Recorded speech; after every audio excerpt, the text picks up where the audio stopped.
ஒடியாந்தாரு பூத்துக்குள்ள ஐயா என் பொண்டாட்டி பேர் அமராவதி ஓட்டு போட்டுச்ச பாரு இப்பதான் போட்டு போச்சு ஐயோ அப்படின்ச்சு. வணக்கம் நண்பர், நான் உங்கள் ஜான் ஜெய்டி. யார் எப்பெல்லாம் ஃபேமஸ் ஆவாங்க அப்படின்னு சொல்லவே முடியாது. ஸோ அந்த மாதிரி தான் பார்த்தீங்கன்னா இவங்க இப்போ ரொம்ப ட்ரெண்டிங் ஆயிருக்காங்க. காரணம் எதுன்னு பார்த்தீங்கன்னா இவங்க சொன்ன ஒரு கதை. ஸோ ஒரு கதை தாங்க, அந்த கதை தான் வந்து இப்போ அவங்க வந்து ரொம்ப ட்ரெண்டிங் ஆகிருக்கு. அதை மட்டும் இல்லாமல் பார்த்தீங்கன்னா இந்த கதை கேட்டவங்களும் சரி, கதையை பற்றி சொல்லாத ஆளே கிடையாது. ஏன்னா அந்தளவுக்கு வந்து இப்போ கமெண்ட் சொல்லிட்டு இருக்காங்க.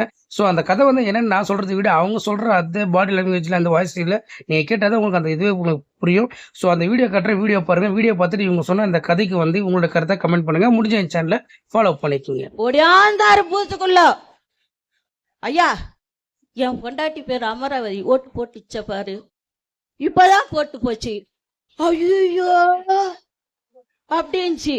என்னன்னு கேட்டா 4 வருஷம் ஆச்சு அது செத்து. ஆனா எலெக்ஷன் அப்ப கரெக்டா ஓட்டு போட்டு என்ன பார்க்காம கூட போதியா அப்படின்னு சொல்லி அழுகுறான். இதை எங்க போய் சொல்றது?